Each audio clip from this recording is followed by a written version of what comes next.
To make fruit purees for a pop-up drink stand, you simply cook or blend ripe fruit down into a smooth, thick liquid, strain out the seeds and skins, then sweeten it lightly so it blends easily into drinks without clumping or separating. Here's how it actually works. You start with fruit that is very ripe, almost too ripe to eat plain, because that is when the natural sugars and flavor are at their peak. You chop it up, toss it in a blender with a small splash of water or lemon juice, and blend until it is completely smooth. Then you push it through a fine mesh strainer to remove any pulp chunks, seeds, or skin, which keeps your drinks silky instead of gritty.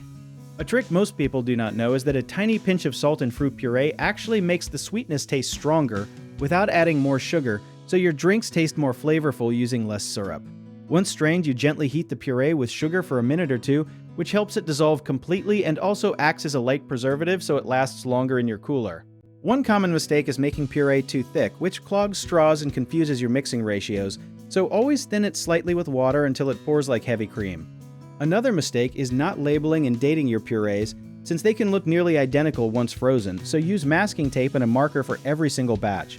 People also forget that citrus-based purees can separate in the cold, so give every container a quick shake or stir before you use it for a drink. If you enjoyed this video, check out our online directories in the description below.